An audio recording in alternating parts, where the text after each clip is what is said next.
Lamalunga Khongolose azohlonipha kokugcina umngani kanye nomlingani wawo. Umtholephi Mthimkhulu nobe yilungu leshayamthetho saKwaZulu-Natali wedlule emhlabeni izolo.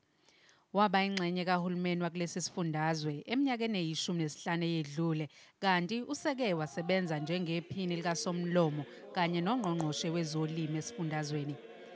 Ngaphambi kokuthi angene kwezombusazwe, uMthimkhulu wayeyintatheli. Umndeni kaMthimkhulu okuwunkosikazi wakhe kanye nezingane zakhe ezinhlanu bathi kunzima ukwamukela ukuthi udlulile emhlabeni. Angakusho ngokungahlonisi ukuthi sishayeke kakhulu umndeni wakaMthimkhulu ngokuhamba kababa wekhaya ngoba ubaba wekhaya lo umnomzana. So ke bahlukumezeke kakhulu kodwa into ebaqinisayo kusukela manje kuyaphambili ukuthi abantu abamaziyo uNkulunkulu njengoba ubaba uMthimkhulu kade umuntu obesonta kakhulu nomndeni wakhe. Abalingani bakhe bamkhumbula njengomuntu obezinikele kakhulu ekusebenzeleni umphakathi. I would never think of anybody who is as dedicated to their work as he was.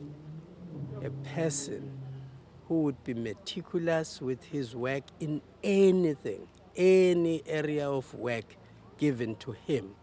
He would do it with such passion. Estatimendeni uMengameli uJacob Zuma udlulisele amazwi enduduzo emndenini kanye nakubalingani bakamufi. Uthi uMthimkhulu udlale enkulu indima ekwakheni iNingizimu Afrika entsha. Okwamanje ke abengakaphothulwa amalungiselelo omngcwabo.